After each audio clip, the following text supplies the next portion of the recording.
आप डॉक्टर होता है फिर आप एज सिविल सर्वेंट हो, किसकी सैलरी ज्यादा होती है? आप अपने आप को सक्सेसफुल कैसे बोलेंगे कि आप एक ऑफिसर हैं? क्या पता आपका कोई एम्प्लॉय है वो इज वेरी हैप्पी।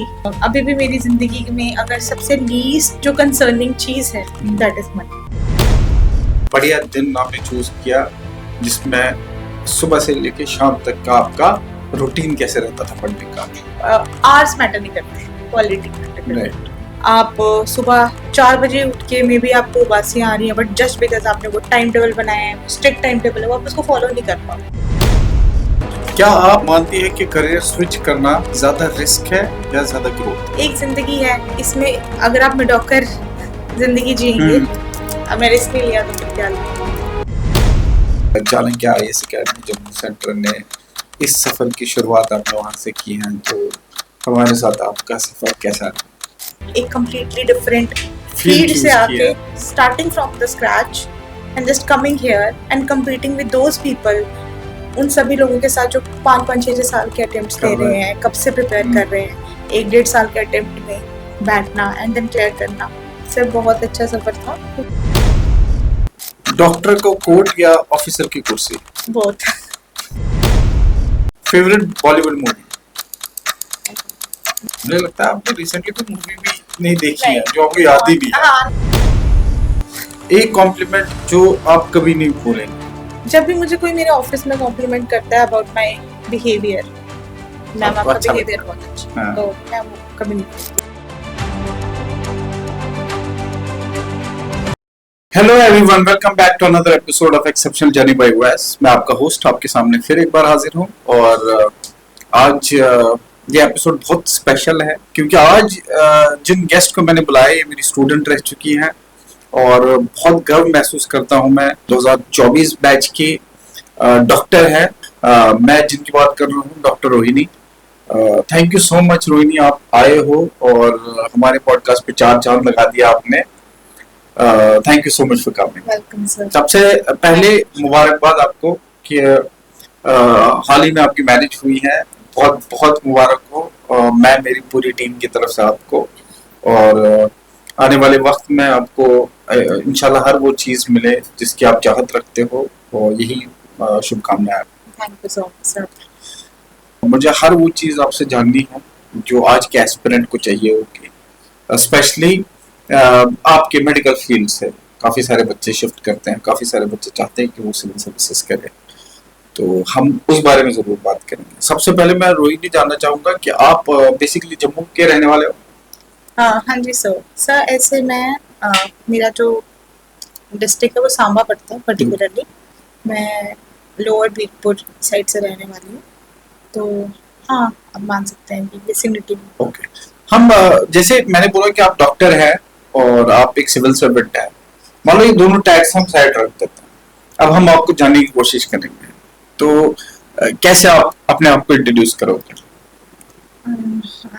सर इनके साथ साथ अगर मुझे इंट्रोड्यूस करना हो अपने आप को, तो Rohini as a person is very jolly in nature, is very helpful, is very honest and is very caring also. Okay, तो ये कुछ क्वालिटीज हैं जो मैं समझती हूँ कि these are the most vital things of my identity। एक एम्पैथ भी हूँ, लोगों को समझना, उनकी हेल्प करना मुझे अच्छा लगता है। तो मुझे लगता है कि एम्पैथेटिक होना एक सिविल सर्वेंट के लिए बहुत बेसिक क्वालिटी होनी जरूरी है। बिल्कुल सर, जब से मैंने ये फील्ड ज्वाइन किया तो एम्पैथी तो हम ऐसे एथिक्स में पढ़ते थे कि व्हाट एक्चुअली एम्पैथी इज। तो ये मुझे पता चला कि जब मैंने फील्ड पे ये चीज़ रियलाइज की तो मुझे लगा कि मेरी जो पूरी जिंदगी है वो एक एम्पैथी ड्रिवन ही रही है। चाहे वो आप डॉक्टर, जब मैं डॉक्टर थी, आप उस फील्ड की बात कीजिए, या फिर आज एज ए सिविल सर्वेंट, तो लोगों को समझना, उनकी मजबूरियाँ, उनकी ज़रूरतें, तभी हम उनके लिए कुछ कर पाएंगे। तो एम्पैथी एक सिविल सर्वेंट की मुझे लगता है सबसे मोस्ट इम्पॉर्टेंट क्वालिटी है, बहुत बेसिक क्वालिटी, और हर सिविल सर्वेंट में होनी चाहिए। It makes you strong, it makes you a good listener. आपको पेशेंस सिखाती है एम्पैथी, कि आप दूसरे के बारे में जानो, दूसरे के शूज में जाके आप देखो कि वो अपनी लाइफ में कैसे स्ट्रगल कर रहे हैं, किन किन चीज़ों से डील कर रहे हैं, और हम एज ए सिविल सर्वेंट क्या वहाँ पे इम्पैक्ट ला सकते हैं उनकी ज़िंदगी में। हमारे पास क्या ऐसे ऑप्शंस हैं, क्या एवेन्यूज है जिससे हम उनकी ज़िंदगी में चेंजेस ला सकते हैं। तो एम्पैथी इज बेसिक स्कूल कैसे किया आपने, कहाँ से किया? केंद्रीय विद्यालय। तो because my father is also in KV, he is also in education sector. वो खुद भी एक बहुत अच्छे स्कॉलर हैं अपनी ज़िंदगी में। उन्होंने अपनी post graduation Banaras Hindu university में एट दैट टाइम वहाँ से की है। अपने पापा को देख के, अपनी मदर को देख के बहुत इंस्पिरेशन मुझे मिला कि हाँ मुझे भी अपनी लाइफ में अच्छा करना है। तो 12th तक आई डिड इट फ्रॉम केवी सुंचवा, और फिर उसके बाद फर्स्ट अटेम्प्ट में मेरा मेडिकल में सिलेक्शन हो गया। I got GMC Jammu. मेरी माता की बड़ी इच्छा थी कि मैं डॉक्टर बनूं, पापा की भी थी ऑब्वियसली। आपने जब पहला अटेम्प्ट लिया, नीट तो था नहीं उस टाइम? नहीं। तो जब वो एंट्रेंस टेस्ट आपने दिया, उस पॉइंट ऑफ टाइम पे आपको कहीं दूर दूर तक नहीं आइडिया था कि आपको सिविल सर्विसेज बाद में जाके आप करोगे? नहीं सर, तब तो ऐसा कुछ नहीं था। तब तो बस यही था कि अपने ऊपर वाइट एप्रन देखना है, स्टेथो लगाना है, डॉक्टर बनना है। मेन पैशन यही था कि नहीं, लोगों को ट्रीट करना है, लोगों के लिए सर्विस करनी है।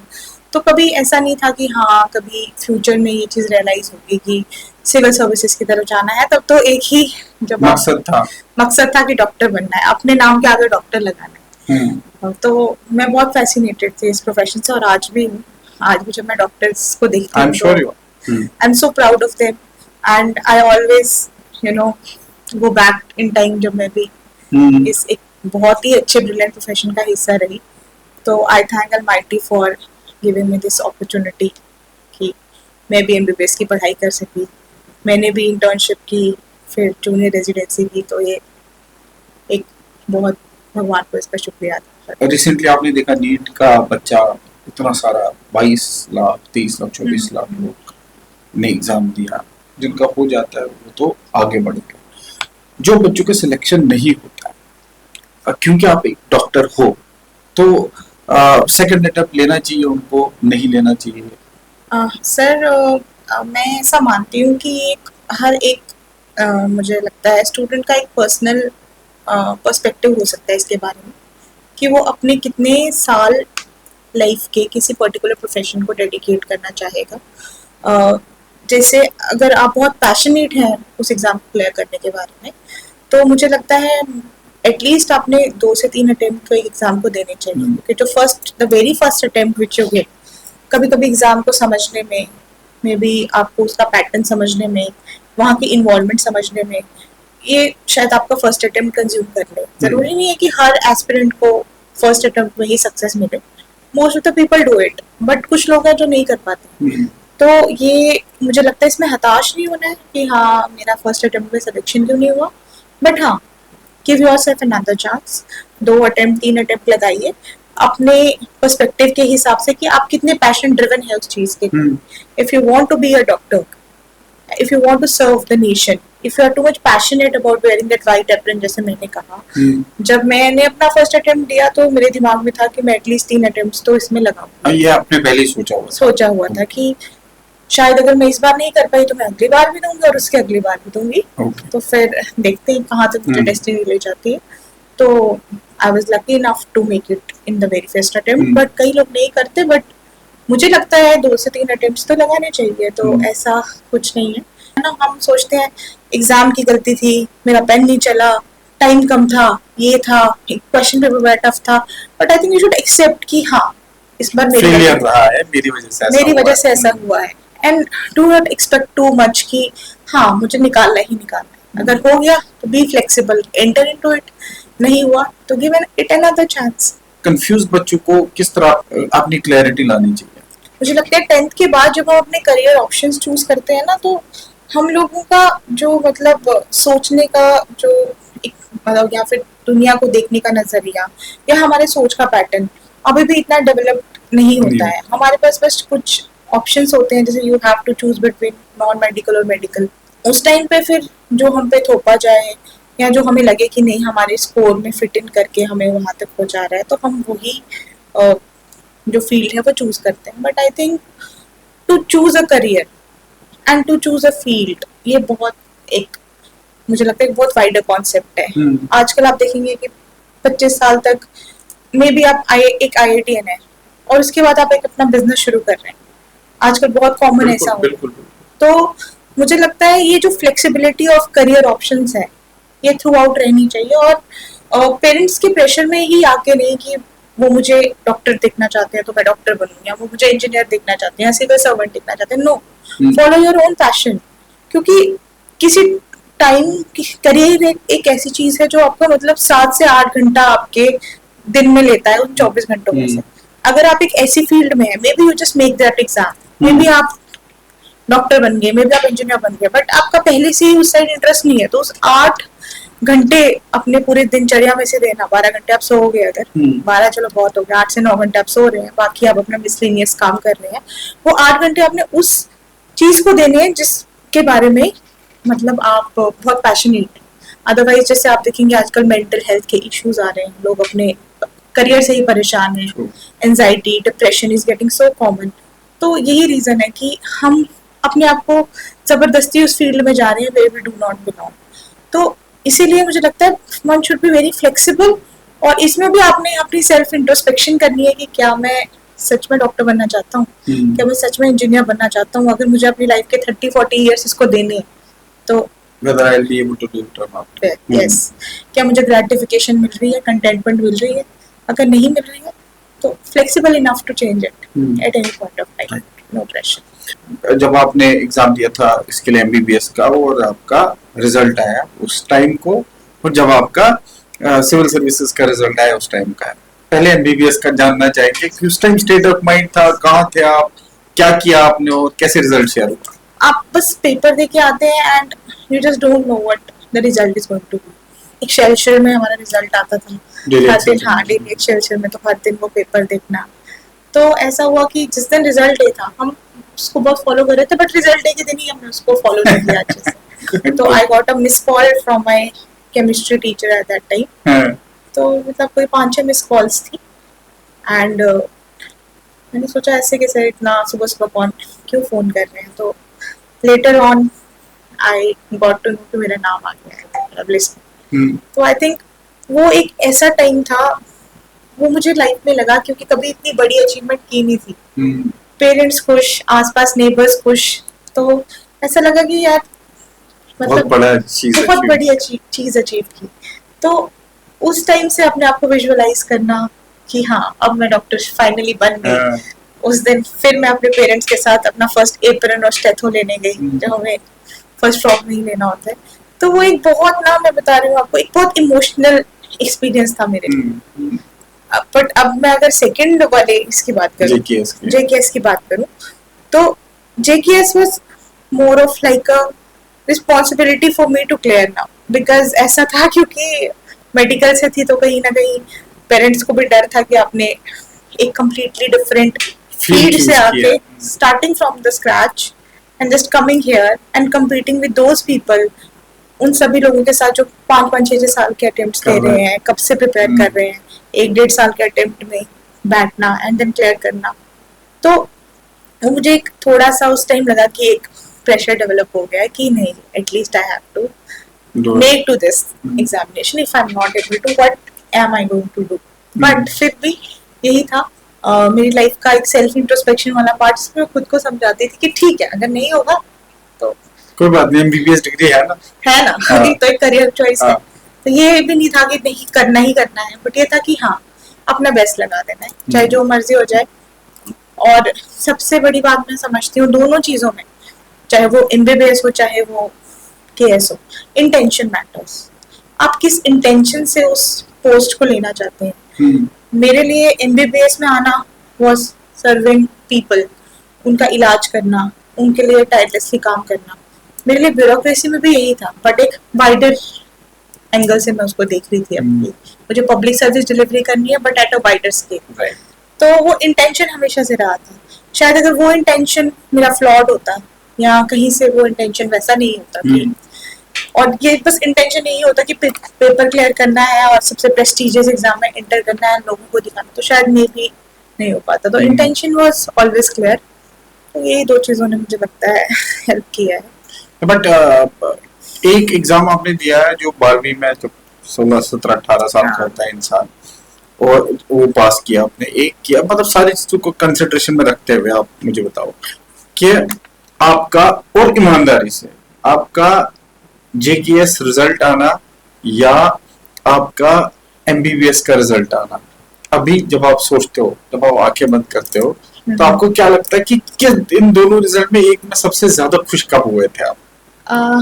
अगर मैं सच बताऊं तो वो बात होगी कि जेकेएस के रिजल्ट में मैं थोड़ी ज्यादा खुश हुई, क्योंकि जेकेएस के रिजल्ट में, उसका भी मैं रीजन बताती हूँ, क्योंकि ये मैंने खुद को ही चैलेंज किया था कि मुझे ये करना है। एमबीबीएस मेरा एक सपना था जो मुझे पाना था। जेकेएस मेरा खुद से ही एक चैलेंज था कि मुझे ये निकालना है। तो जब आप अपने आप को चैलेंज करते हो ना किसी चीज में, चाहे वो स्पोर्ट्स हो गया, चाहे वो लाइफ है, चाहे आपका करियर अपॉर्चुनिटी कोई भी, तो जब वो आपको मिलता है ना, तो आई थिंक वो एक हैप्पीनेस कुछ अलग तरीके की। डॉक्टरी में तो मुझे लगता है it was more of that emotional part, और खुशी तब समझ नहीं आ रही थी खुश कैसे होना है। इस टाइम पे एक चैलेंज को एक्सेप्ट करके उसको किया, जो चैलेंज खुद से ही खुद को दिया था, तो इसीलिए लगता है कि आई वाज मोर हैप्पी। कौन सी ऐसी चीजें हैं कि जिसकी वजह से ये इस तरह की थिंकिंग, कमाल की थिंकिंग आपकी डेवलप हुई है? मेरे पेरेंट्स की एक सबसे अच्छी क्वालिटी यही थी कि उनका कभी एक मॉरल प्रेशर नहीं था मेरे ऊपर कि रोहिणी तुमने डॉक्टर ही बनना है। They wanted me to become a doctor, but they were not like you have to be a doctor, otherwise what society will think of अस।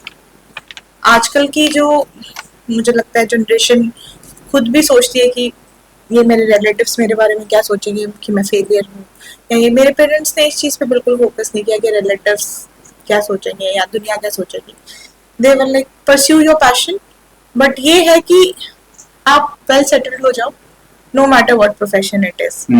बस आपने वैसा डेवलप अपने आप को करना है कि आप लाइफ में एक इंडिपेंडेंट लड़की बन पाओ, बिकॉज लड़कियों की इंडिपेंडेंस बहुत जरूरी है, be it financial, be it any independence if we talk about. तो लड़कियों को फाइनेंशियली इंडिपेंडेंट होना बड़ा जरूरी है, मेरे पेरेंट्स हमेशा ये चीज बोलते थे। तो मेरे भी दिमाग में कहीं ऐसा था कि हाँ ठीक है, फाइनेंशियली इंडिपेंडेंट होना है, और मुझे लगता है यही हर एक बच्चे में होना चाहिए कि we should be able to earn finances at the end. आज मैं अपने ऑफिस में जाती हूँ, आप अगर एक ऑफिसर की कुर्सी पे बैठे हैं तो आपको नहीं पता कि आप अपने आप को सक्सेसफुल कैसे बोलेंगे कि आप एक ऑफिसर हैं। क्या पता आपका कोई एम्प्लॉय है who is very happy, contented with his life, has good kids, वो खुश है, तो आई थिंक अच्छी फैमिली है, तो मुझे लगता है he is equally successful as I am. तो ये तो हम लोगों ने बना दिया कि एक करियर चॉइस बहुत ग्लोरियस है। तो यही चीज थी कि मेरे पेरेंट्स ने मुझे बताया, तो इससे मुझे एक जो प्रेशर था ना दिमाग में, या कि अपने आप को मतलब इसी फील्ड में डालना है, वो मेरे दिमाग से रिलीज हो गया। और कहीं ना कहीं फिर मैं फ्लेक्सिबल हो गई अपने अप्रोच के साथ कि ठीक है, अगर ये नहीं होगा तो दूसरा कुछ करेंगे। तो मैं यही सोचती हूँ कि हर एक बच्चे में, और इवन उनके पेरेंट्स भी उनको इसी तरीके की शिक्षा देना चाहिए, जब पेरेंटिंग इसी तरीके की होनी चाहिए कि pursue your passion, just be financial independent. अगर आप सच में अपने करियर को देखते हो, you want to have that glory, then try for it. If you want to serve public, then just become a doctor. But अगर आपसे हो रहा है तो इट्स बेटर, नहीं हो रहा है तो just a career, not everything. Your life is not dedicated towards that. आपकी जिंदगी है तो आपका करियर है, मतलब करियर आपकी जिंदगी नहीं। आप ब्रिलियंट स्टूडेंट रहे? हाँ, वैसे तो आप बोल सकते हैं ऐसा, ब्रिलियंट स्टूडेंट ही रहे, मतलब ग्रेड्स के हिसाब से ब्रिलियंट नहीं बोलूंगी, बट ये बोलूंगी कि I was good in academics. Front bencher रहे, गुड इन एकेडमिक्स। हाँ, और सबको आपसे उम्मीदें थी?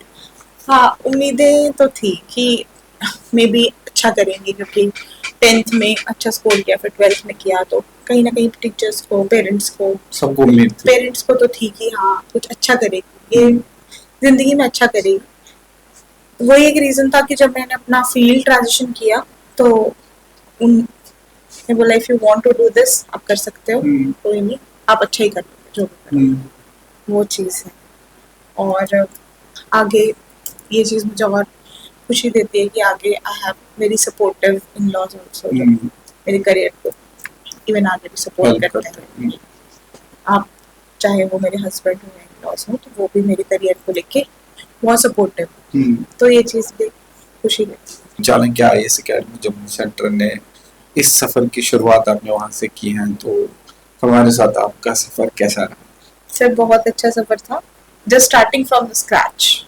जब आप मेडिकल फील्ड से टोटली क्लूलेस आप इस फील्ड में एंटर करते हो, मुझे नहीं लगता कोई भी until and unless you are very clear from the first prof कि आपने सिविल्स करना है, कोई भी मेडिकल ग्रेजुएट कभी न्यूज़पेपर नहीं पढ़ता, कभी छोटी मोटी न्यूज़ तो सब देखते होंगे, वैसे मैं ये एक्सट्रीम स्टेटमेंट नहीं दूंगी नहीं पढ़ता, but we are not in touch with current affairs. जो आर्ट्स हमने 10th तक पढ़ा होता है तो कुछ याद नहीं होता, बिल्कुल स्क्रैच से स्टार्ट किया था। बट वही चाणक्य में आके पहले रिसेप्शन पे जो हमें सिलेबस दिया जाता है वहीं से ऑप्टिमिस्टिक साइड जो है वो स्टार्ट हो गई। सर से मिले, सर की गाइडेंस एंड सपोर्ट की, हाँ आप ये चीज़ अच्छे से कर सकते हैं। तो उस टाइम पे जब आप स्टार्ट करते हैं ना, ये गाइडेंस ये सपोर्ट मैटर्स अ लॉट, क्योंकि आपका जो 70% जो आपके दिमाग में स्पेकुलेशन होती है कि मैंने कैसे प्रोसीड करना है, बहुत सारी बहुत न्यू कमर, मैं तो शायद नहीं हूँ इस चीज़ के लिए, तो वो जो एक सपोर्ट था कि हाँ आई स्टिल रिमेम्बर कि सर ने ही बोला था बड़े सारे डॉक्टर्स करते हैं, तो तब आपको लगता है हाँ करते हैं, तो वो एक सपोर्ट और वो एक कॉन्फिडेंस आपके अंदर बिल्ड हो जाता है। मैंने ऐसे नहीं बोला, I have seen people doing it. आपके जैसे हमारे साथ ये सफर शुरू हुआ और आपने एग्जाम दिया, कि कौन से अटेम्प्ट में आपने स्टेट सर्विसेज क्वालिफाई किया? सर ऐसे तो मैं ये बोलूँगी कि जो मेरा फर्स्ट अटेम्प्ट के मीन्स थे तब मैं जेआरशिप कर रही थी, I missed some of those exam. I cleared first attempt in prelims भी, but because of my JRship वाले duties in medicine, so I was not able to give 1 or 2 mains का exam. तो अच्छा, आपने एग्जाम ही नहीं दिए? हाँ, कुछ ऐसा, हाँ कुछ ऐसा था, क्योंकि वही था। And after that in second attempt, second attempt में तो I had left that GMC का हुआ, जहाँ जेआरशिप कर रही थी और सिर्फ एक्सक्लूसिवली पढ़ रही थी। वो किस वजह से आपने, क्योंकि मुझे यही करना है इस वजह से आपने उधर छोड़ दिया था? सर वही थोड़ा, क्योंकि पहले टाइम पे भी वही थोड़ी सी स्पेकुलेशन चल रही थी कि मे बी पीजी एंट्रेंस ही दूँ, ये करूँ। मेडिसिन मुझे बहुत इंटाइस किया, अच्छा सब्जेक्ट लगा, बट उसके बाद इवेंचुअली सेकंड में प्री लिया, वो भी हो गया था, तो कॉन्फिडेंस आया and then I was like कि नहीं अब तो मुझे करना है, क्योंकि मैं स्पॉन्टेनिटी पे विश्वास करती हूँ, भगवान पे विश्वास करती हूँ कि मैंने अपने 1-2 साल तो मतलब प्रिपरेशन में दिए, मैंने चाणक्य में भी कोचिंग किया ये सब, तो मैं इसे छोड़ के कैसे जाऊँ स्ट्रेट अवे। तो जस्ट बिकॉज अभी यहाँ पे मैं अपना टाइम दे रही हूँ प्रोफेशन को, बट मेरा जो अभी जो ड्राइव है वो टूवर्ड्स सिविल सर्विसेज वो कम नहीं हुई, तो I left that and I think कुछ ही स्पैन का टाइम बचा था। I think I had only 3 months to prepare for mains, तो उन 3 महीने में फिर प्रिपेयर किया प्रीलिम्स में, जो मेरा ये क्वालिफाइंग अटेम्प्ट है। सीम्स लाइक आपको अपने आप को चैलेंजेस देना पसंद है, ये तो मतलब, और ये बहुत बड़ा रीजन रहा है आपको कि आपने पहले अटेम्प्ट के बाद देन आप again you started preparing. Yes. Was it a very big decision जो आपने मेडिकल साइंस से एडमिनिस्ट्रेशन की तरफ का सोचा? कितना बड़ा डिसीजन था? डर तो लगता है, क्योंकि आप ऑलरेडी एक अच्छे प्रोफेशन जिसमें सब कुछ आपने मतलब ऑलमोस्ट उसका सबसे टफ टाइम आप पास कर चुके हो, अब रिवॉर्डिंग टाइम में तो आप छोड़ के जा रहे हो, तो फिर आपको as a total bye bye बोलना, क्या बोलते हैं उस प्रोफेशन को, अपने पेरेंट प्रोफेशन को, बहुत डर का तो लगता है कि हाँ, डर का तो वो जो एटमॉस्फेयर है वो हमेशा ही रहता है, बट वही जैसे आपने अभी बोला कि चैलेंजेस, अपने आप आपको को पसंद चैलेंज है, करना, हाँ। लेकिन was it a emotional decision also कि मतलब एक ऐसा प्रोफेशन जिसको देख के आप जो है बहुत एक्साइटेड रहते थे, I उसको छोड़ के फिर एडमिनिस्ट्रेशन की I तरफ still गए? get emotional sometimes when I see doctors. I feel like कि maybe I would have given it better, but still no. अभी तो I'm not confused at all because I'm very much contented. But it was an emotional decision क्योंकि something you just loved throughout and then you just leave it. But जब challenge दिया था, जब भगवान ने मेरे दिमाग में डाला कि रोहिणी आपने ये चीज करनी है और ये सोच आई, और फिर जब आपका एग्जाम भी क्लियर हुआ, तो फिर तो मुझे लगता नहीं है कि कोई भी एस्पिरेंट है या कोई भी स्टूडेंट है जो पीछे मुड़ के देखेगा कि हाँ डिफरेंट प्रोफेशन, फिर तो नहीं मतलब फिर बनता तो नहीं मतलब बनता। तो हाँ इमोशनल तो था, but at the same time मैंने वही बोला कि सर इस प्रोफेशन ने अब मुझे जो सिखाया, जैसे हैंडलूम एंड हैंडीक्राफ्ट्स में I felt so good in serving these people, तो वो कभी वो याद भी नहीं आई कि पीछे क्या टाइम। मे बी आपकी पर्सनालिटी भी ऐसी है कि you keep learning things and you get excited about it also. I do like this. I do like to learn from everything, and I do visualize. Life is just about learning, and when you just actually uh, take it as a learning path, you are not concerned about anything. Everything, even every meeting you are attending, you are learning something from that. Life is all about learning, and you have to accumulate that learning to get that learning into your, you know, experiences, and then to just, you know, make decision based on those learnings. क्या पता वो आपको एक professional learning है जो आपको personal life में काम आ जाए। तो मैं तो इस चीज़ की बिलीवर, उतना याद भी नहीं आया कि हाँ मैं पीछे क्या छोड़ के आई, मैं आगे। I am quite optimistic about what I am going to face in future and what plans destiny has for me. क्या पता ये एक अल्टीमेट चॉइस है करियर की, और may be destiny has some good plans also. You are a believer in destiny. Absolutely. I am glad कि आपकी इस क्लैरिटी में चाणक्य आईएएस अकेडमी जम्मू ने रोल प्ले किया है, डेफिनेटली। और I am very happy about it कि मैं चाहूँगा कि मैं आने वाले जनरेशन जो हमारे पास आएंगे सिविल सर्विसेज, स्टेट सर्विसेज की तैयारी करने, खासकर ऐसे ब्रिलियंट बच्चे, और हम किसी सूरत में कोई कमी ना है। It is a learning for me also कि इतना सारा मुझे आइडिया नहीं होता एक बच्चे के भीतर इनसाइड क्या चल रहा होता है। जब मैं बात करता हूँ तो मैं क्लैरिटी से उन सारी चीज़ों की बात करता हूँ जो मेरे अपनी एक्सपीरियंसेस हुए होते हैं। तो एवरीडे जैसे आप, मुझे लगता है कि जैसे आप लर्निंग के पीछे पड़े रहते हो, तो same way I am also doing it कि मुझे हर टाइम कुछ ना कुछ लर्न करने का, सीखने का। अकेडमी जम्मू सेंटर में आपका थोड़ा सा ब्रीफली हमें बताओ सफर रहा कैसा, क्या अच्छा लगा आपको? सबसे अच्छी बात जो मुझे लगी थी चाणक्य की वो ये थी कि एवरीवन वाज ट्रीटेड इक्वली। ऐसा कुछ नहीं था, एक क्लासेस एटीट्यूड नहीं था, सभी को एक इक्वल ट्रीटमेंट मिला इन द क्लासरूम। और फर्स्ट स्टेज पे ही जब उनका मतलब एक अंडर प्रिविलेज्ड स्टूडेंट के लिए just to come from a very far flung area, जैसे मे बी कोई भी स्टूडेंट बहुत किसी गांव से आ रहा है, उसको यहाँ तक का सफर तय करना, itself is a journey. itself is a journey. I think हम सब लोग अपनी जर्नी में इक्वल नहीं होते, मुझे लगता है नहीं होते हैं, सबकी अलग अलग जर्नी। तो यहाँ पे उसका स्ट्रेस एलिवेट करना, यहाँ पे उसका स्ट्रेस को कम करना कि हाँ you should give this exam, तो उसका वो, और अगर उस स्टूडेंट में टैलेंट है, और यहाँ पे ये जरूर है कि पर्सनली हर एक स्टूडेंट पे फोकस किया जाता है, अटेंशन दी जाती है। जरूरी नहीं है कि प्रिविलेज्ड को ही मिले, अंडर प्रिविलेज्ड को नहीं मिले और उसको कहीं लगे कि वो रिजेक्टेड है, ये चीज नहीं। तो आई think that was the most beautiful thing. हम सब अंडर द सेम रूफ बैठते थे, स्टूडेंट्स बड़ी ज्यादा डाइवर्स रीजन से आ रहे थे, some people from very backward area, some people from cities, some people from Jammu itself, कोई लोग आपके हिली टेरेन से आ रहे थे, right. उनके अपने चैलेंजेस होते हैं विद मतलब if will talk about the weather, जो पैटर्न है या इवन जो लॉजिस्टिक चैलेंजेस हैं, वो सब जो स्टूडेंट्स थे वो एक साथ बैठ रहे थे, एक साथ पढ़ रहे थे, टीचर का हर एक स्टूडेंट पर फोकस था और अटेंशन था। तो मुझे लगता है ये 70% कॉन्फिडेंस बिल्डिंग वहीं पे हो जाती है इंसान की, जहाँ पे उसको इक्वली ट्रीट किया जाए।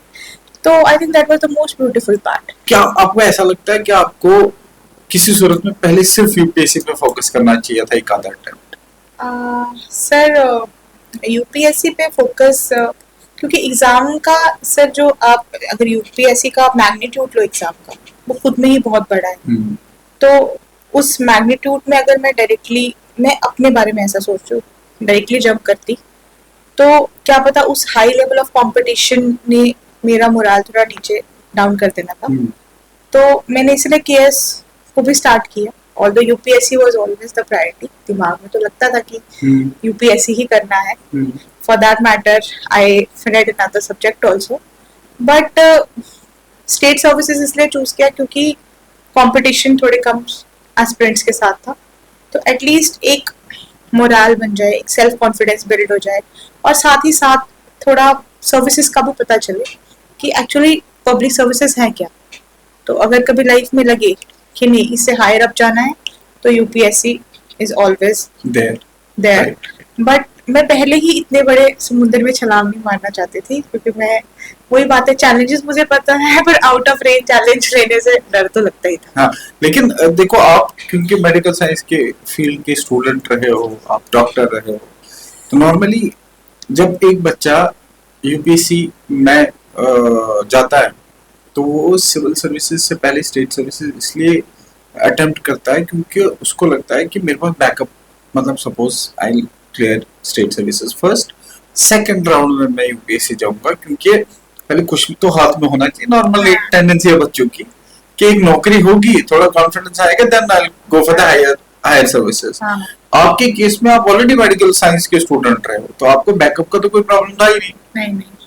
तो आप ये बोल रहे हो कि आपको अपनी लिमिटेशंस पता थी कि उन लिमिट्स पे आपने काम किया है। हाँ, मैं सोच रही थी कि मतलब कहीं ना कहीं यूपीएससी तो हमेशा मेरे आज भी दिमाग में है कि करना है, होना भी चाहिए। यस, बट वही था कि कहीं ना कहीं मुझे नेचर ऑफ सर्विसेज थोड़ा सा तो पता चले यहाँ पे एंटर करके। ऑल्दो उसके बाद 2 साल सर्विसेज में हो गए और मैंने फिर अटेम्प्ट नहीं दिया, but nature of services it was very important for me to know. और मुझे लगता है कि उस पॉइंट पे आके जब आप एक सर्विसेज में अपना रोल प्ले कर लेते हो और आपको लगता है कि मतलब आपको हायर अप जाना है तो आप इस तरीके से कर सकते हैं। Otherwise there is another way also, prepare for UPSC, at least you will get your KS cleared. ऐसा भी होता है, कुछ लोग इस तरीके से भी करते हैं, बट मेरा ऐसा मानना था कि मैं थोड़ा मैग्नीट्यूड ऑफ एग्जाम और यूपीएससी का कंपटीशन देख के थोड़ा मुझे हुआ था हाँ कि अगर पहले मैं स्टेट सर्विसेज में देख लेती हूँ कि मैं कितनी प्रोफिशिएंट हूँ, मैं कितनी एफिशिएंट हूँ। मेरे को याद है कि the first answer I wrote for mains and I was quite the first essay which I wrote, the first answer which I wrote, I did not get it checked from anyone. क्योंकि आपको डर लगा पता नहीं कैसे क्या ये लिखा है मैंने। हाँ, I think and believe me जब आप लोग भी जो भी एस्पिरेंट है वो प्रिपेयर करेगा, the first essay they are going to write is going to be the worst essay। और हम उनको डायरेक्टली एक अच्छे किसी टॉपर्स के आंसर से कंपेयर करना शुरू करते हैं एंड देन वी रियलाइज यार how much weak we are in writing, in vocabulary, in knowledge base. But eventually धीरे धीरे ही एक स्टेप अप अप्रोच होती है ये 1-1.5 साल में। आपको लगता है मेरा नॉलेज बेस भी बढ़ गया, मुझे चीज़ों का पता चला। तो इस हिसाब से ही मैंने इस जर्नी को एक ग्रेजुअल जर्नी की तरह लिया है, ना कि एक स्पॉन्टेनियस जर्नी की तरह कि jumping straight away to UPSC and then focusing only on that. But ये था कि हाँ ग्रेजुअली पहले स्टेट सर्विसेज करेंगे, लगेगा कि हाँ अच्छा है तो then I will switch over to UPSC and I think that transition is still happening and I hope someday you will go for UPSC and crack it. अगर आप पहले अटेम्प्ट में स्टेट सर्विसेज आपका क्वालिफाई हो गया, may B you are a great talent, आपका UPSC पहले attempt में हो जाता, बट कहीं हद तक चैलेंज ये रहेगा कि उस सर्विस में आपका नेचर ऐसा है कि उसमें से निकलने में टाइम लगेगा। फिर नहीं, सो ट्रू। ये भी एक अनदर पॉइंट ऑफ व्यू है इस चीज का कि सर्विसेज में जाके आप कॉम्प्लेसेंट हो जाओगे, आपके पास you will get your salary, you will get everything, tension इतना मिल चुका होता है यार इंसान को। हाँ, तो आप क्वालिफाई करो, दुनिया आपको सर पे बिठा देती है कि भाई आप ही हो सब कुछ, मतलब इतना ज्यादा इसमें रिवॉर्ड है। और आपको लगता है कि ठीक है यार, मिल गया मुझे जो मुझे चाहिए था, और आप हायर उसकी तरफ अटेम्प्ट ही नहीं करते हो। मे बी डॉक्टर रोहिणी अगर पहला अटेम्प्ट सिंसियरली स्टेट सर्विस, मैं नहीं बोल रहा, डेस्टिनी भी होता है कुछ part, and you have taken it very carefully कि आपको क्यों करना है। मैं बोला अगर इतना थॉटफुल नहीं हो इंसान, इतना आइडिया नहीं है, एज है, तो one should go for UPSC, you want to do it absolutely, और उसमें लूप में भी नहीं फंसना है। नहीं फंसना है, बिल्कुल बिल्कुल। अगर आप अभी यंग हो और ऐसा एंथुसियाज्म रखते हैं और सच में आप अभी कॉलेज गोइंग है, you think, I think that is also a very good opportunity. Don't go for कि आप स्टेट सर्विसेज ही आप अपना प्राइम गोल बना के आप यूपीएससी भी बना सकते हैं, depending on your capabilities. But वही बात है कि flexibility should always be there. Just switching over कि आपने 3-4 अटेम्प्ट दी, if you are able to make it, that's very brilliant. नहीं 3 अटेम्प्ट में या स्विच करो to state services, correct, and even if not state services then some other profession. तो ये हमेशा दिमाग में लेके चलना होता है, एंड स्टेट सर्विसेज को भी एज अ बैकअप रखना, आई थिंक इट्स वो करना भी चाहिए। हाँ, कि आप स्टेट सर्विसेज को भी रखें कि मैं in case I want everyone to qualify, but in case if no one qualifies, if someone is not able to qualify, state services को switch करना is also a good option. Right. It gives you second best services in the country. Well, so वो भी आप दिमाग में रख सकते हैं। आप young हैं तो definitely go for some higher thing according to your own confidence, and तो आप इस हिसाब से भी कर सकते हैं। कुछ लोग का मानना है कि उनको बहुत सारी चीजें होती है ऑफ कोर्स, बट जब मैं I speak to the students, वो ये बोलते हैं कि हमें स्टेट में रहना है, इस वजह से हमें स्टेट सर्विसेज करनी है। आप कैसे देखते हैं इसको? सर मुझे लगता है ये हर एक इंडिविजुअल प्रेफरेंसेस की बात होती है। मतलब मैं इसमें इतनी ज़्यादा एक्सट्रीम स्टेटमेंट नहीं दूंगी कि ये कोई गलत है या सही है, क्योंकि कुछ लोगों की कुछ फैमिलियल रिस्पॉन्सिबिलिटीज भी होती है। If someone is a single child, तो that person owes responsibility to his or her family also. उसके अपनी फैमिली से रिलेटेड एक रिस्पॉन्सिबिलिटी है जिसको हम रिजेक्ट नहीं कर सकते। हम ये नहीं बोल सकते कि ये जरूरी नहीं है। तो अगर उसका इंडिविजुअल प्रेफरेंस है कि they want to stay in state, इसीलिए वो ज्वाइन कर रहे हैं, तो आप स्टेट में सर्व करें, कंट्री में सर्व करें, सर्व तो आप कंट्री को नहीं कर रहे हैं, तो वो एक बात नहीं रहती। तो आई थिंक इंडिविजुअल प्रेफरेंसेस, आपके घर की क्या क्या कंडीशंस है। कुछ लोग इतने 2-3 ब्रदर एंड सिस्टर्स होते हैं जिनमें से वो बाहर जाने को प्रेफरेंस देते हैं कि हाँ ठीक है, हम ऑल ओवर इंडिया सर्व करने के लिए तैयार। उनका कुछ मतलब अलग familial responsibilities and family circumstances होते हैं। कुछ लोगों को ऐसा होता है कि वो सिंगल चाइल्ड है, सिंगल डॉटर, सिंगल सन, तो फिर उनको मुझे लगता है वो जो फैमिलियल रिस्पॉन्सिबिलिटी है वो भी एक चीज रहती है। तो मुझे कर सकते हैं। लेकिन ये भी है ना कि मान लो आपने यूपीएससी क्वालिफाई किया, क्या जरूरी है कि आपको जम्मू कश्मीर नहीं मिलेगा? मिल सकता है। हाँ, वही how it depends on your luck और जो भी फैक्टर्स हैं, आपको मिल सकता है। या फॉर दैट मैटर अगर मिलके आपको लगता है कि कर लिया क्वालिफाई, आपको जम्मू कश्मीर नहीं मिलना, छोड़ दो नौकरी। ऐसा भी करता नहीं है, ऐसा करता नहीं है, क्योंकि हाँ एक बार अगर आप कोई इतने बड़े मैग्नीट्यूड का पेपर निकालेंगे नहीं कर सकता, बैक स्टेप तो कोई नहीं करता ऐसा, but still depends on family. मैं तो ये कह रहा हूँ कि भाई करके तो दिखाओ। हाँ छोड़ना ना छोड़ना बात की बात है, आप करके तो दिखाओ। और मोस्टली जब लोग कर लेते हैं तो फिर वो नहीं बैक ट्रैक होगा, कोई नहीं करता। तो फिर इंसान को लगता है कि नहीं, बड़े मैग्नीट्यूड का सर्विस है और कंट्री में सीखने को मिलेगा, सर्व करने को मिलेगा। स्टेट सर्विसेज भी तभी छोड़ेगा इंसान जब उसको सेंटर में अच्छे तरीके से यूपीएससी वो करेगा, otherwise why would someone leave in state services? कोई नहीं छोड़ता। सर्विस कोई भी हो, इंसान हायर अप्स के लिए छोड़ेगा, ऐसे तो छोड़ेगा नहीं, क्योंकि आज का जो एरा है ना कंपटीशन का, cut throat competition for every post, no matter what. Gazetted तो बहुत टफ हो गई है, और तो इवन नॉन गैजेटेड पोस्ट में भी कट थ्रोट कंपटीशन है, तो लोग अपनी स्वेट एंड ब्लड लगा के इसको क्लियर करते हैं, तो कोई छोड़ेगा नहीं। ठीक है, मुझे क्विकली एक चीज चाहिए आपसे कि जैसे आपने एक बढ़िया दिन आपने चूज किया जिसमें सुबह से लेके शाम तक का आपका रूटीन कैसे रहता था पढ़ने का? सर मेरा रूटीन ऐसा होता था कि सपोज आज का दिन डेडिकेटेड अगर पढ़ने को है तो I would start my day with newspaper reading. I think may be आप चाय का कप उठा रहे हैं. सुबह कितने बजे से? मैं इतनी जल्दी भी नहीं उठती, तो मतलब मैं कोई 8 लेट नाइट आप पढ़ते थे? मैं लेट नाइट भी नहीं पढ़ती थी, मतलब Okay. मेरा एक रूटीन ये होता था कि 8-9 बजे whatever suits your body. Simple सी बात. ऐसा नहीं है कि जैसे आप सुबह 4 बजे उठ के मे बी आपको उबासियां आ रही है, बट जस्ट बिकॉज आपने वो टाइम टेबल बनाया है, वो स्ट्रिक्ट टाइम टेबल है, वो आप उसको फॉलो नहीं कर पाओ. हाँ, आपके दिमाग में नहीं जा रहा तो उसका भी कोई फायदा नहीं. फिर आप सो रहे हैं बार बार जस्ट बिकॉज आपने आपने अपने आप को उस रिग्रेस रूटीन में डालने के लिए आपने 4 बजे से टाइम टेबल बना दिया. ये चीज नहीं. ये आपने वो अपना शेड्यूल बनाना जो आप लॉन्ग टर्म फॉलो कर पाओ. तो मेरे लिए ना रात का लेट तक जागना ज्यादा जरूरी होता था, तो ना सुबह का जल्दी उठ के पढ़ना. मैं वही रखती थी कि अगर मैं 8 बजे सुबह स्टार्ट कर रही हूँ तो मैं 8 बजे शाम को कंप्लीट कर दूँ. 12 घंटे मैं आप कंक्लूड करूंगी, और वो 12 घंटे भी कंटिन्यूसली पढ़ाई के नहीं. नेचुरली उसमें ब्रेक्स होते हैं, खाना होता है, खाने होते हैं, बातें होती हैं, बीच में हो तो कहीं घूमने भी चले गए शाम को, ये भी है. तो वो एक सेट रूटीन मैंने अपने आप को उस रूटीन में नहीं डाला है, और मुझे लगता है डालना भी नहीं चाहिए, क्योंकि आपको अपनी बॉडी को सुनना है कि कब आप फील कर रहे हो कि आपको पढ़ना चाहिए, और इस टाइम पे मेरे दिमाग में चीजें अच्छे से जाएंगी.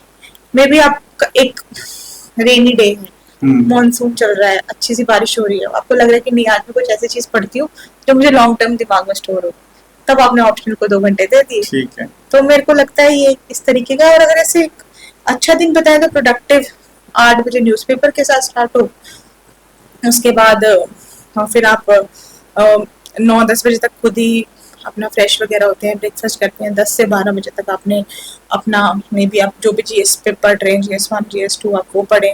उसके बाद 12 बजे आप ब्रेकफास्ट करें या जो भी है. फिर लंच का आपका टाइम आता है 3-4 बजे, उससे पहले कोई एक सेगमेंट उठा ले, 2 घंटे तब पढ़ ले, एंड 2-3 घंटे शाम को. आई थिंक 6-7 आवर्स काफी रहते हैं. 6-7 आवर्स आई थिंक वो डुएबल चीज भी है, और कोई टोल भी नहीं लेता आपके मेंटल हेल्थ पर. आप रात के 12 बजे तक पढ़ेंगे तो भी मुझे लगता है आपके जो स्लीप वेक साइकिल है वो डिस्टर्ब हो जाए. और मेन चीज है रिटेन करना. आवर्स मैटर नहीं करते, क्वालिटी मैटर करती है. ठीक है. क्विकली हम एक चीज को पूछेंगे आपसे कि बहुत यंग गर्ल्स बॉयज आते हैं सर्विसेज में, आप लोग हो जैसे, तो being a girl student, girl officer, क्या कुछ चैलेंजेस अगर आप क्विकली बोल सकते हो, being a girl child, girl officer, girl student? हाँ, तो जैसे कि मैं हमेशा से सोचती हूँ जैसे कि ये अब तो काफी चीजें बहुत ज्यादा अच्छी हो गई हैं सोसाइटी में, बट बीइंग अ गर्ल वो है कि आपको एक बैलेंस्ड साइड रखनी पड़ती है, because you have some familial responsibilities also, and then आपका करियर भी. जैसे मेल्स जो है वो करियर ड्रिवन इसलिए हो सकते हैं क्योंकि उनके पास सिर्फ करियर है to focus. Females have familial responsibilities, other things also. तो उस चीज में एक होता है कि आपको वो जो मतलब अपने आप को प्रूव करना इन दिस सेटिंग, मुझे हमेशा से लगता है कि ये बहुत इंपॉर्टेंट है. और मैं किसी भी एंगल से ये नहीं चाहती कि मेरा कभी भी कोई लाइफ का पीरियड ऐसा हो जिसमें ऐसा लगे कि she should have been a boy, तो ये इसने अपना काम अच्छे से किया होता इन सर्विसेज. तो मैं चाहती हूँ कि नहीं, जहाँ भी मुझे अपनी लिमिट से पुश करनी पड़े just to be like a male officer, I would do it. ये मेरे मन से ऐसा मानना है. मैं कभी उस फीमेल एंगल को बीच में न देखता हूँ.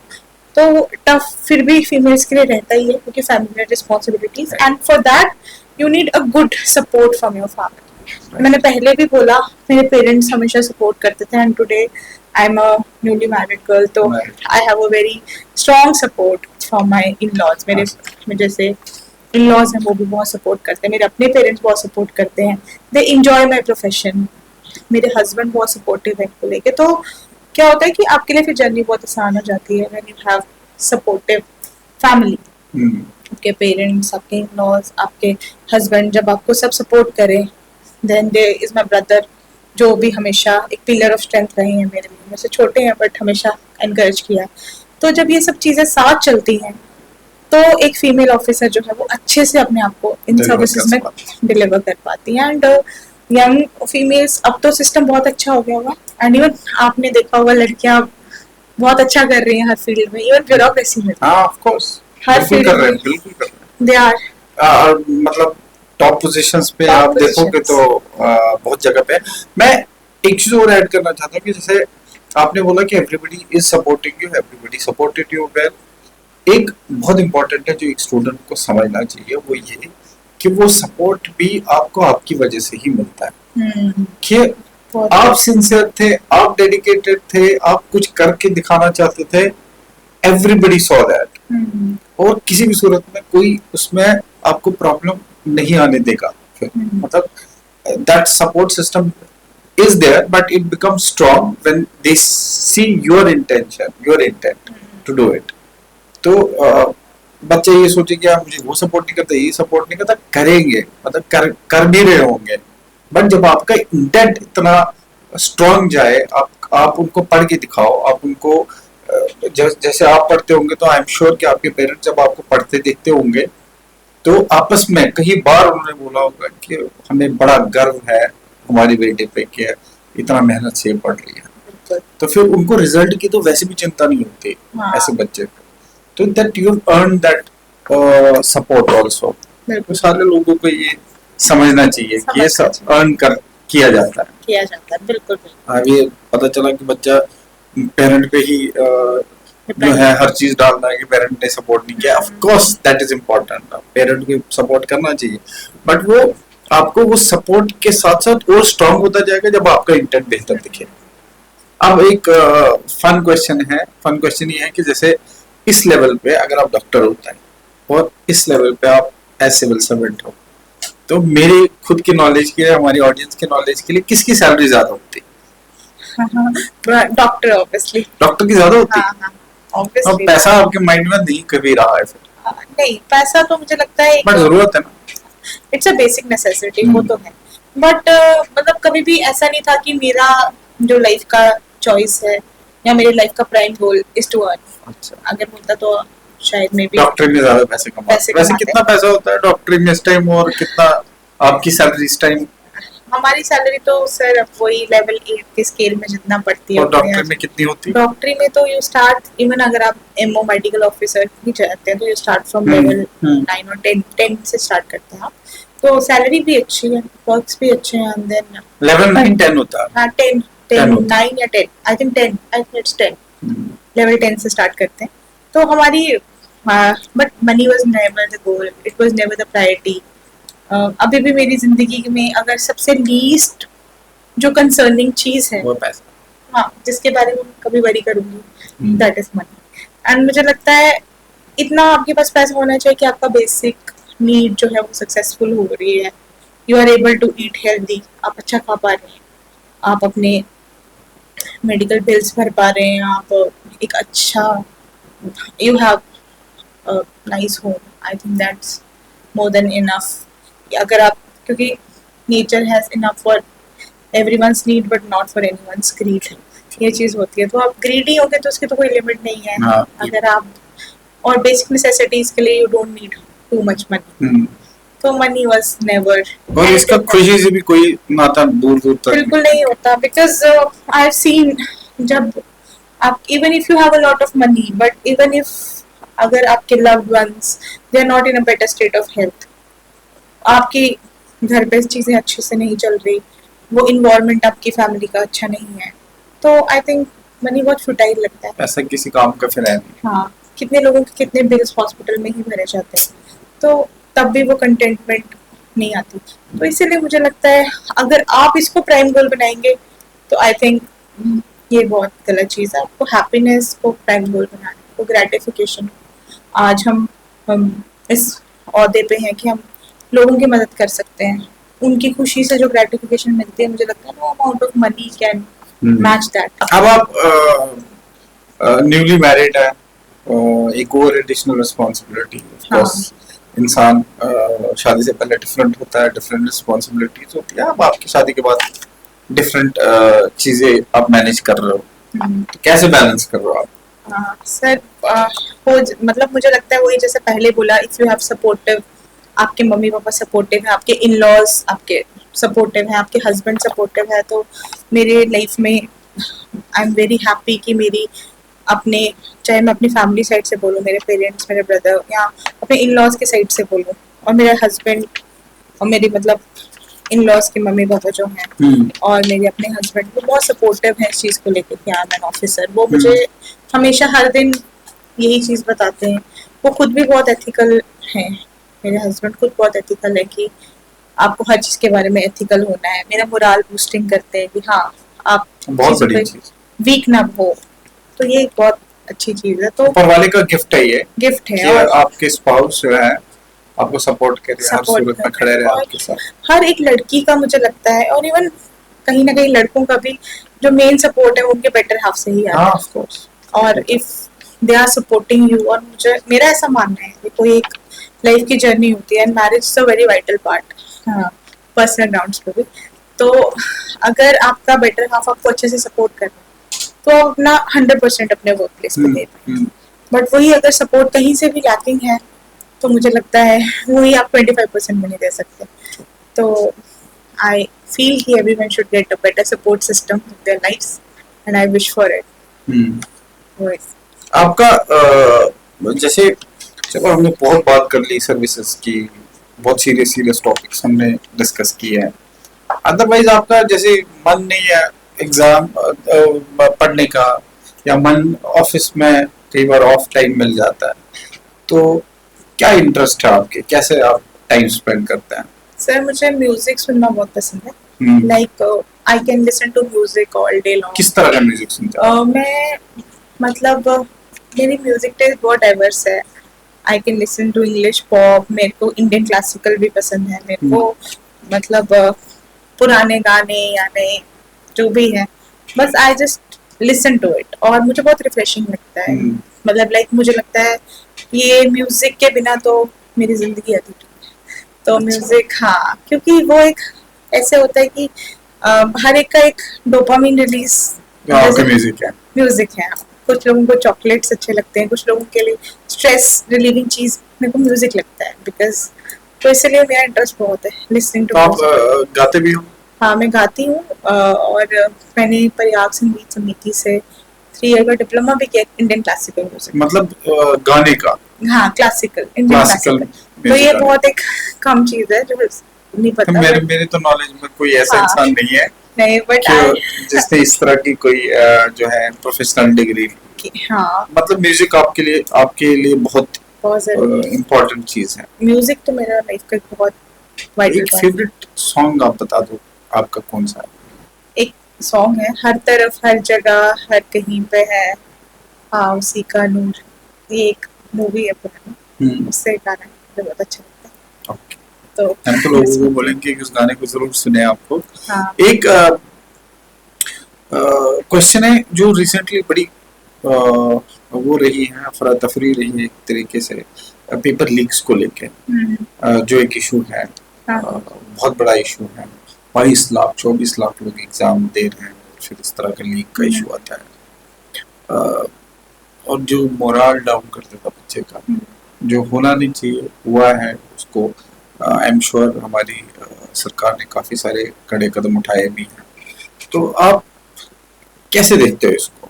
सर, हाँ, ये मॉरली डिप्रेसिंग तो होता ही है, क्योंकि एक एस्पिरेंट, मतलब अगर ये हमारे टाइम पे होता तो would have put us very down, और हमारे मोरल्स पर बहुत कम हो जाता। तो ये चीज़ तो है, बट वही है कि मतलब ऐसा होना तो नहीं चाहिए टेक्निकली। एंड आई फील एक एस्पिरेंट जो 2 साल से प्रिपरेशन कर रहा है उसका लिए, तो या even some people prepared more than that, तो उसके लिए डिप्रेसिंग हो सकता है। But at the same time keep your hopes high, क्योंकि अगर ये सब चीज़ें जो वो चल रही हैं, अपने प्रिपरेशन को और मतलब रैप अप कीजिए, उस टाइम को यूटिलाइज कीजिए, but never let these type of things take toll to your mental health, और आप लोग कोई एक्सट्रीम स्टेप्स में रिजॉर्ट कर लें, तो ऐसा नहीं होना चाहिए। This is start of the podcast में मैंने यही कहा था कि फ्लेक्सिबल अप्रोच में रहना है करियर का। ये जो आप देख रहे हैं अभी, जो टाइम मेडिकल और इंजीनियरिंग प्रिपेयर करते समय एक छोटा सा फेज होता है। You have to give your best, but not too much dependent कि यही एग्जाम मेरा लाइफ डिसाइडिंग चीज है, इस चीज को कभी मतलब हावी नहीं होने देना। बाकी government is definitely taking great steps for these things, very good steps also. तो आई होप ये रिजॉल्व हो जाए और जल्दी से जल्दी बच्चों को इस पे भरोसा वापस आ जाए और बच्चों का कॉन्फिडेंस फिर से रिगेन हो जाए। अगर किसी दिन डॉक्टर का टैग आपसे ले लिया जाए, ऑफिसर का टैग आपसे ले लिया जाए, ठीक है, मतलब थ्योरेटिकली, तो फिर उसके बाद हम आपको किस चीज से बचानेंगे? डॉक्टर भी नहीं, ऑफिसर भी। एक्चुअली जब हम सुबह उठते हैं ऐसे तो हम टैग के साथ वैसे भी नहीं उठते। Everyone wakes up as a human, मुझे तो लगता नहीं है। और जब आप एक्चुअल में घर से स्टेप आउट करते हो एंड जब आप अपनी कुर्सी पे बैठते हो, मुझे लगता है तभी आपके साथ वो टैग लगता है। राइट। इनिशियली जब मैं बोलूंगा कि थर्ड चीज क्या होती आपके लाइफ में फिर कि जो आप चूज करते हैं?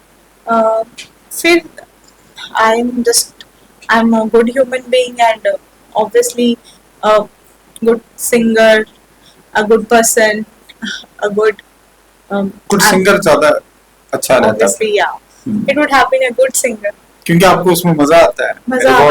बिल्कुल। एंड मुझे लगता है कि I would have been a good homemaker as well, because that caring thing is always associated and I do personally feel कि एक homemaker का role and responsibilities, आज मैं अपनी माँ को देखती हूँ, अपनी mother-in-law को देखती हूँ, तो that is also बहुत essential है and बहुत मुश्किल है particularly. It's a full time job. तो मैं अपने आप को एक अच्छा homemaker देखती हूँ कि मैं एक अच्छी housewife रहती हूँ, एक अच्छा ये रोल भी अच्छे से प्ले करती है and I am not ashamed of it कि हाँ ग्रेट, मतलब वेल डन, ये आंसर बहुत अच्छा रहा। हाँ, मान लो आपको मेडिसिन में जाने का वापस मौका मिले तो क्या आप जाओगे? जी जरूर, अगर मेरी डेस्टिनी ने ये चीज लिखी होगी और मतलब मुझे मौका मिले तो मैं पर्सनली जाऊंगी, मतलब खुशी आप परस्यू करूंगी क्योंकि मैंने वही सोचा कि स्पॉन्टेनिटी हमेशा है, वो भी कुछ भी हो सकता है। तो अगर कभी चांस लाइफ ने फिर से दिया तो लाइफ बचाने का मतलब जिंदगियां बचाने का ज्यादा मौका एज अ डॉक्टर मिलता है या एज अ सिविल सर्वेंट? मुझे लगता है ये जो क्वेश्चन है ये सिचुएशंस पे भी डिपेंड करता है। जैसे कभी आपका मतलब may be you are an executive magistrate और कोई ऐसी लॉ एंड ऑर्डर की बहुत ज्यादा सिचुएशन खड़ी हो गई हुई है जिसमें मेजर मॉब किलिंग हो सकती है, उसमें आपके एक्शंस जो है वो मैटर करेंगे। और वहीं डॉक्टरी में तो ऐसा है कि अगर if you are a good doctor और आपके पास कभी ऐसा इमरजेंसी क्राइसिस आ जाता है कि आपके पास 2-3 पेशेंट हार्ट अटैक के आ गए या पॉइजनिंग के आ गए, तो तब आपका एक्शन वहाँ पे डिपेंड करेगा। तो depends on the situation. Right. क्या आप मानती है कि करियर स्विच करना ज्यादा रिस्क है या ज्यादा ग्रोथ? सर लाइफ में मुझे लगता है रिस्क तो लेते ही रहना चाहिए, और रिस्क तो बहुत बड़े लेने चाहिए, लेने चाहिए क्योंकि वन लाइफ, और आपकी लाइफ से तो एक्चुअली ये सबक मिल रहा है। एक जिंदगी है, इसमें अगर आप मेडियोकर जिंदगी जिएंगे, अब मैं रिस्क नहीं लिया तो फिर क्या लिया? राइट। अब एक राउंड है हमारा रैपिड फायर। डॉक्टर को कोर्ट या ऑफिसर की कुर्सी? बहुत एक अगर चूज करना पड़े, क्योंकि currently I am an officer तो आई वुड चूज ऑफिसर की कुर्सी। Okay great. मेडिसिन पढ़ना टफ था या एंट्रो या यूपी स्टेट सर्विसेज का पढ़ना? मेडिसिन पढ़ना डिफिकल्ट था। Very difficult. Favourite local cuisine food कोई भी? Favourite local I think rajma चावल भी तो मन। जम्मू के आया मैं, राजमा चावल नहीं खाया तो क्या खाया? Favourite childhood memory? अभी तो मेरे को कुछ ऐसा याद नहीं आ रहा, बट हाँ when we used to go to a नानीज प्लेस, नानी के घर जाया सबका बेस्ट होता है वो। हां बेस्ट है वेकेशंस में तो वो बेस्ट था। Okay. Favourite Bollywood movie? Not a, मुझे लगता है आपने रिसेंटली कोई मूवी भी नहीं देखी है जो आपको याद ही नहीं है। हां not. Okay, move on to another question. One habit you wish you started earlier? Meditation. You do now? Now I do. Okay. एक ऐसी चीज जिसमें आपको लगता है कि थोड़ी सी एडिक्शन है आपको? वो एक लिसनिंग टू म्यूजिक। रील्स तो नहीं देखते हो आप? नहीं, मैं डूम स्क्रॉलर नहीं। Not okay. मच। फेवरेट तरीका आपको अपने आप को रिलैक्स करने का? Again music. Music. Social media वाली रोहिणी या रियल लाइफ वाली रोहिणी, ज्यादा रियल कौन सी है? रियल लाइफ वाली, because I don't have an Instagram account आपको बिल्कुल कोई सोशल मीडिया वगैरह नहीं है? No, I have discarded it. मेरा कोई फेसबुक अकाउंट नहीं है, मेरा कोई इंस्टाग्राम अकाउंट नहीं है। I just don't want to use to it. बच्चा अगर रीच आउट करना चाहे कैसे करेंगे? व्हाट्सएप, ट्विटर, जिनके पास आपका नंबर ही नहीं है वो कैसे करेंगे? ईमेल ईमेल आईडी में। आईडी में भी। एक कॉम्प्लीमेंट जो आप कभी नहीं बोलेंगे? जब भी मुझे कोई मेरे ऑफिस में कॉम्प्लीमेंट करता है अबाउट माय बिहेवियर, मैम आपको आपका अच्छा बिहेवियर बहुत अच्छा, हाँ। तो मैं वो कभी नहीं बोलती यार। होना भी चाहिए। एक फेवरेट कोई जगह जम्मू एंड कश्मीर में? पहलगाम बहुत सुंदर लगता है। मतलब अदर पार्ट्स में आप जम्मू कश्मीर में घूमे हो? हाँ, मैं घूमी हूँ, तो मुझे बाकी पार्ट्स भी अच्छे लगते हैं। मुझे भद्रवाह अच्छा लगता है, किश्तवाड़ भी सुंदर है, तो हिली टेरेन। आखिरी बार में आप सब बहुत जोर जोर से कब हंसे थे रोहिणी, हंसे थे? हंसना तो मेरी जिंदगी का एक बहुत ही हाँ, हंसमुख हो। मैं हंसमुख हूँ, हाँ। तो मैं जोर जोर से हंसी में भी आज सुबह ही थी। तो ऐसा नहीं है कि मैं सीरियस बन के रहूं। एक बुक जो लोगों को आप रेकमेंड करो कि भाई ये बुक आपको पढ़नी चाहिए? मैं इतनी ज्यादा बुक रीडिंग नहीं करती, तो फिर मैं मतलब नॉवेल्स वगैरह, तो आई डू नॉट थिंक कि मैं कुछ इसके बारे में अच्छे से बता पाऊँ। अच्छा, नहीं मतलब I do not read much. Okay. तो अब क्योंकि आखिर में लास्ट पड़ाव है, मैं चाहूंगा कि दो लोगों को जो मैं हमेशा करता हूँ, एक क्या पेरेंट्स को, स्पेशली उन पेरेंट्स को जो फार फ्लंग एरियाज में अपने बच्चों को पढ़ा रहे हैं और उनको किस तरह की तालीम देनी चाहिए और किस तरह उनसे उनको हैंडल करना चाहिए, और दूसरा कि एस्पिरेंट्स को जो बेसिकली जम्मू कश्मीर या कहीं से भी हमें देख रहे हो, यूपीएससी स्टेट सर्विसेज की तैयारी कर रहे हो, पहले पेरेंट्स को आप अपना मैसेज और फिर एस्पिरेंट्स को। पेरेंट्स को मैं यही बोलना चाहूंगी कि आपके बच्चे इंटरेस्टेड हैं तो आपने उसमें बाधा नहीं बननी। जैसे कई बार हम देखते हैं अगर लड़कियां हो तो उनकी शादी करवा दी जाती है, मे बी वो सिविल सर्विसेज में आना चाहें, मे बी वो अपना बेस्ट देना चाहें, और अभी बहुत छोटी है और उनकी शादी करवा दी। तो अगर आपको लग रहा है कि आपकी लड़की भी इंटरेस्टेड है ऑफिसर बनने में, तो उनका हमेशा एक सपोर्ट सिस्टम बनिए। गवर्नमेंट की बड़ी सारी स्कीम्स हैं, बड़ी सारी एजुकेशनल स्कॉलरशिप्स मिल सकते हैं उनको, जिससे वो अपने इस करियर को और इस पैशन को परस्यू कर सकते हैं। बस बाधा नहीं बनना, उनको आगे सपोर्ट करना है। और इसका एक्सट्रीम स्टेप ये भी होता है कि जो पेरेंट्स ज्यादा फोर्स कर रहे हैं अपने बच्चों को कि आप सिविल सर्विसेज ही करिए, कुछ और ना करिए, आपको इसमें सक्सेसफुल होना ही होना है, वो फोर्स भी नहीं करते। ये आपके बच्चे का अपना डिसीजन है कि वो अपने करियर में क्या करना चाहता है। अगर ये दो चीजें आज की मॉडर्न पेरेंटिंग में आ जाएं तो बच्चे अपने बेस्ट वर्जन की तरह प्रेजेंट हो सकते हैं, मुझे ये लगता है। और एस्पिरेंट्स के लिए तो मैं यही बोलूंगी कि एस्पिरेंट्स के लिए अपना पहला करियर चॉइस बहुत दिल से, अपनी वीकनेसेस, अपनी स्ट्रेंथ, आपको 40 साल उसको देने हैं। आप सोचो ये सर्विसेज 30-40 साल बहुत ज्यादा हो जाएगा, तो 30 साल तो सब देते ही, आपको 30 साल देने हैं सर्विसेज को। क्या मैं 30 साल इस सर्विसेज में खुश रह के सस्टेनेबल तरीके से रह पाऊंगा? क्या मेरा मेन गोल यही है करना? उसको पहले डिफाइन कीजिए। सेकंड, प्रेपरेशन में काफी मेहनत लगाइए, पर दिल से मेहनत लगाइए। ये नहीं कि कभी भी आप सोचेंगे कि नहीं यार जस्ट पेरेंट्स ने प्रेशर किया तो मैं कोचिंग जा रहा हूँ, तो इसलिए दिल से मेहनत कीजिए इसको निकालने के लिए। थर्डली, अगर आप सिविल सर्वेंट एस्पिरेंट है, सिविल सर्विसेज एस्पिरेंट है, तो सबसे ज्यादा चीज जो इम्पोर्टेंट है वो है आंसर राइटिंग। वो जरूर ज्यादा फोकस। हाँ, कि मैं कंक्रीटली इंटरव्यू प्रिपरेशन में नहीं बोल रही, मैं प्रीलिम्स से नहीं, बट आंसर राइटिंग, क्योंकि वही आपका मेन चंक है इस एग्जाम। वही जितने जल्दी हो सके जो भी एस्पिरेंट आंसर राइटिंग स्टार्ट करना चाहे वो कर दीजिए, क्योंकि मेरी सक्सेस में तो आंसर राइटिंग ने बहुत बड़ा रोल प्ले किया है। तो मैं चाहूंगी कि सब करें, और मुझे बैक इन टाइम फिर से अगर स्टार्ट करने का भी मौका मिले तो मैं even from the second month of my preparation answer writing.